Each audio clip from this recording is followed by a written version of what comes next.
कौन थी कश्मीरी पंडित नर्स सरला भट्ट? 35 साल बाद क्यों फिर चर्चा में आया ये मामला? नमस्कार, मैं हूं आपके साथ प्रिया। आप देख रहे हैं टाइम्स नाउ नव भारत का डिजिटल प्लेटफॉर्म। 35 साल एक पूरा दौर, एक पीढ़ी बदल जाती है, लेकिन कुछ जख्म ऐसे होते हैं जो वक्त के साथ भरते नहीं, बल्कि हर नई जांच, हर नए दस्तावेज और हर नई अदालत की सुनवाई के साथ फिर से ताजा हो जाते हैं। आज हम बात कर रहे हैं 1990 के उस दर्दनाक मामले की जिसने कश्मीर में आतंकवाद के शुरुआती दौर की भयावहता को दुनिया के सामने रखा। ये कहानी है कश्मीरी पंडित नर्स सरला भट्ट की, जिनका अप्रैल 1990 में अपहरण कर हत्या कर दी गई। 35 साल के बाद जम्मू कश्मीर की स्पेशल इन्वेस्टिगेशन एजेंसी यानी SIA ने इस मामले में 737 पन्नों की चार्जशीट दाखिल की। इसमें यहाँ किस तरीके से पूर्व प्रमुख यासिन मलिक समेत 5 लोगों को आरोपी बनाया गया। सवाल यह है कि आखिर इतने साल के बाद ये पूरा मामला दोबारा क्यों खुला? जांच में क्या नए तथ्य सामने आए और क्या अब पीड़ित परिवार को न्याय मिलने की उम्मीद है? और इस पूरे मामले का ऐतिहासिक और कानूनी महत्व क्या है, आइए विस्तार से समझते हैं। सबसे पहले जानते हैं कि सरला भट्ट थी कौन। सरला भट्ट अनंतनाग जिले की रहने वाली एक कश्मीरी पंडित थी। पेशे से वो एक नर्स थी और श्रीनगर स्थित शेर Kashmir institute of medical sciences में अपनी सेवाएं दे रही थी। लेकिन उस समय घाटी तेजी से आतंकवाद की गिरफ्त में जा रही, अलगाववादी गतिविधियां बढ़ रही थी, टारगेटेड जो हत्याएं थी वो हो रही थी और कश्मीरी पंडित समुदाय के खिलाफ लगातार धमकियां दी जा रही थी। ऐसे माहौल में भी सरला भट्ट ने अपनी ड्यूटी छोड़ने से इनकार कर दिया। उन्होंने अस्पताल जाना जारी रखा क्योंकि उनके लिए मरीजों की सेवा सबसे बड़ी जिम्मेदारी थी। लेकिन शायद उन्हें अंदाजा नहीं था कि यही कर्तव्य निष्ठा उनकी जिंदगी की सबसे बड़ी त्रासदी बन जाएगी। 18 अप्रैल 1990 का वो दिन इस कहानी का सबसे भयावह अध्याय बन गया। आरोप है कि जब सरला भट्ट अपनी ड्यूटी के लिए अस्पताल पहुंची थी, अस्पताल के आसपास ही थी, तभी आतंकवादियों ने उनका अपहरण कर दिया।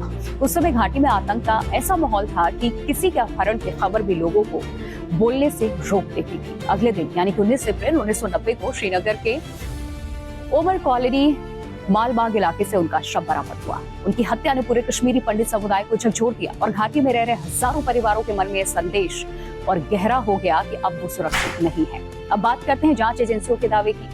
जांच एजेंसियों का दावा है कि उनके साथ क्रूर हिंसा की गई और बाद में उन्हें गोली मार दी गई, हत्या कर दी गई। विभिन्न मीडिया रिपोर्ट्स और जांच दस्तावेजों में ये भी आरोप सामने आया कि उनके साथ यौन हिंसा हुई थी। हालांकि इस तरीके के आरोपों का अंतिम निष्कर्ष अदालत में साक्ष्यों और सुनवाई के आधार पर ही तय होता है। इसीलिए ये समझना जरूरी है कि फिलहाल ये आरोप जांच एजेंसी की चार्जशीट का हिस्सा है और अदालत में इस पर न्यायिक परीक्षण होना अभी बाकी है।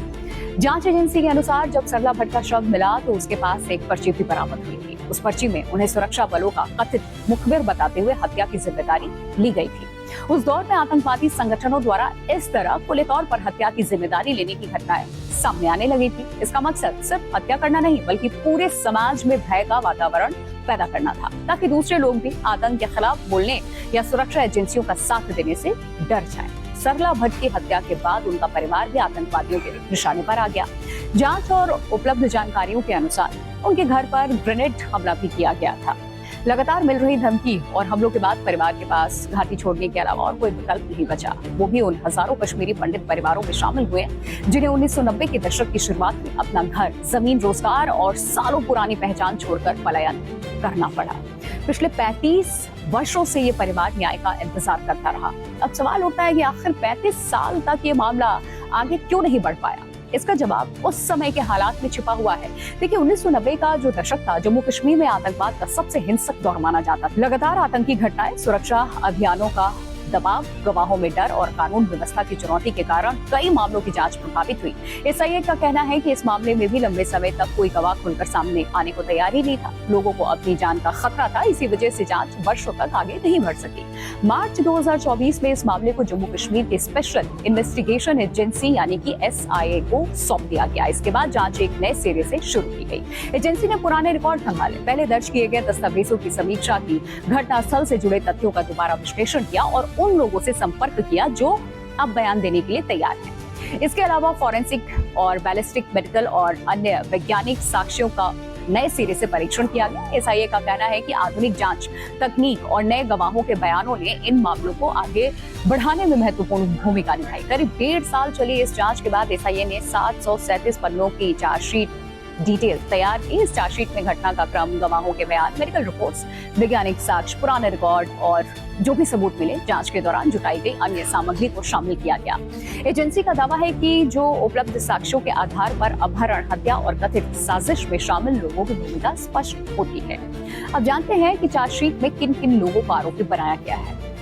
देखिए, जांच एजेंसी ने JKLF के पूर्व प्रमुख मोहम्मद यासिन मलिक, खुर्शीद अहमद चालको, अब्दुल हामिद शेख, मोहम्मद यूसुफ और कई लोगों को इसमें आरोपी बनाया। इसमें से 3 आरोपियों को मौत की सजा दी जा चुकी है। पाकिस्तान अधिकृत कश्मीर यानी POK में होने की आशंका भी जताई गई। वहीं यासिन मलिक फिलहाल दिल्ली की तिहाड़ जेल में आतंकवाद से जुड़े एक अन्य मामले में उम्र कैद की सजा काट रहे हैं।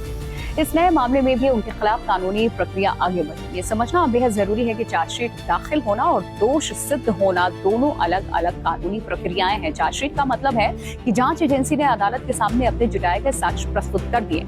अब अदालत इन्हीं साक्ष्यों की जांच करेगी। आरोप तय होंगे, दोनों पक्ष अपनी अपनी दलीलें रखेंगे और उसी के बाद न्यायालय तय करेगा कि आरोपी दोषी है भी या नहीं। इसीलिए कानूनी दृष्टि से अंतिम फैसला अभी आना बाकी है। अब सवाल ये है कि ये मामला इतना महत्वपूर्ण अब क्यों माना जा रहा है। इसका कारण सिर्फ एक व्यक्ति की हत्या नहीं है, बल्कि वो व्यापक सामाजिक और ऐतिहासिक संदर्भ है जिसमें ये घटना हुई। 1990 के शुरुआती वर्षों में कश्मीर में आतंकवाद तेजी से फैला। कई कश्मीरी पंडितों की लक्षित हत्याएं हुई, धमकियां दी गई और बड़ी संख्या में लोगों को पलायन करना पड़ा। सरला भट्ट का मामला उन्हीं घटनाओं में से एक माना जाता है जिसने उस दौर की भयावहता को देखा है। इसीलिए इस मामले में 35 साल के बाद हुई कानूनी कार्रवाई को सिर्फ एक मुकदमे के रूप में नहीं, बल्कि इतिहास के एक लंबे समय से लंबित अध्याय के रूप में देखा जा रहा है। इस मामले का एक और महत्वपूर्ण पहलू ये भी है कि जांच एजेंसियां अब दशकों पुराने मामले में भी आधुनिक वैज्ञानिक तकनीकों का उपयोग कर रही हैं। फॉरेंसिक विज्ञान, बैलिस्टिक विश्लेषण, मेडिकल रिकॉर्ड की दोबारा जांच और पुराने दस्तावेजों का डिजिटल विश्लेषण उन मामलों में भी नई दिशा दे रहे हैं जिन्हें कभी लगभग बंद माना जाता था। इससे ये संदेश भी जाता है कि समय बीत जाने के बावजूद गंभीर अपराधों की जांच पूरी तरह समाप्त नहीं माना जाती। हालांकि इस मामले को लेकर के राजनीतिक और सामाजिक प्रतिक्रियाएं भी सामने आ रही हैं। अब एक पक्ष इसे कश्मीरी पंडित समुदाय को न्याय दिलाने की दिशा में महत्वपूर्ण कदम बता रहा है, जबकि कानूनी विशेषज्ञों का ये कहना है कि किसी भी आरोपी दोष सिद्ध तक केवल अदालत के फैसले से ही जो ये मामले तय होते हैं, इंतजार करना चाहिए। इसीलिए जांच एजेंसी के दावे और अदालत के अंतिम निर्णय के बीच अंतर को समझना बड़ा जरूरी है। पूरे मामले में एक और बड़ा सवाल जुड़ गया कि क्या दशकों पुराने मामले में न्याय संभव भी है। कानून ये कहता है कि अगर साक्ष्य उपलब्ध हो और जांच एजेंसियां पर्याप्त सामग्री अदालत के सामने रख दे, एविडेंस यानी, तो समय बीत जाने के बावजूद मुकदमा चल सकता है। लेकिन ऐसे मामलों में गवाहों की उपलब्धता, दस्तावेजों की विश्वसनीयता और जो परिस्थिति है, साक्ष्यों का महत्व और भी बढ़ जाता है। यही कारण है कि SIA ने अपनी चार्जशीट में नए गवाह, वैज्ञानिक जांच और पुराने रिकॉर्ड के मेल पर विशेष जोर दिया। सरला भट्ट के परिवार के लिए ये मामला सिर्फ कानूनी लड़ाई नहीं, बल्कि भावनात्मक संघर्ष है। 3 दशक से अधिक समय तक न्याय की प्रतीक्षा करना किसी भी परिवार के लिए बेहद कठिन होता है। उनका कहना है कि उन्हें उम्मीद है कि अदालत में इस मामले की निष्पक्ष सुनवाई होगी और जो भी तथ्य है वो न्यायिक प्रक्रिया के जरिए सामने आएंगे। आने वाले समय में अदालत इस चार्जशीट पर विचार करेगी। अगर अदालत आरोप तय करती है तो मुकदमे की सुनवाई आगे बढ़ेगी। अभियोजन पक्ष अपने गवाह और साक्ष्य पेश करेगा, जबकि बचाव पक्ष भी अपना पक्ष रखेगा और इसी न्यायिक प्रक्रिया के बाद ये तय होगा कि आरोप साबित होते हैं या नहीं। इसीलिए फिलहाल ये मामला जांच एजेंसी के आरोप और अदालत की आगामी सुनवाई के बीच में खड़ा है। और अंत में बस इतना ही कि सरला भट्ट का मामला सिर्फ एक हत्या का मामला नहीं है। ये कश्मीर के उस कठिन दौर की याद दिलाता है जब हिंसा, भय और अविश्वास ने हजारों परिवारों की जिंदगी तबाह कर दी थी। 35 साल बाद दाखिल हुई 737 पन्नों की चार्जशीट उन घटनाओं को फिर से कानूनी रोशनी उन पर डालने की कोशिश कर रही है। अंतिम सच और अंतिम न्याय वही होगा जो अदालत तय करेगी। पूरे देश की नजर अब इस मामले की न्यायिक प्रक्रिया पर होगी कि क्या 3 दशक से अधिक समय के बाद इस बहुचर्चित मामले में पीड़ित परिवार को न्याय मिल पाता है या नहीं। तो ये जानकारी हम आपके सामने लेकर के आए थे कि किस तरीके से 1990 के दशक में जो कश्मीरी पंडितों को रातों रात अपने घर, मकान, जमीन सब खाली करके आना पड़ा था, उसमें से एक मामला ये भी था जिसकी फाइल अब फिर खुली है और एक बार फिर न्याय की उम्मीद इस परिवार में जगी है।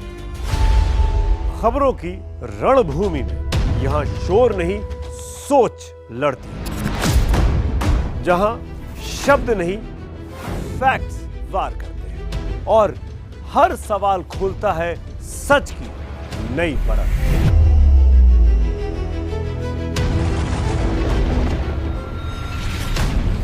चक्रव्यूह आपके अपने सुमित अवस्थी के साथ सोमवार से शुक्रवार शाम 6:57 पर टाइम्स नाउ नव भारत पर।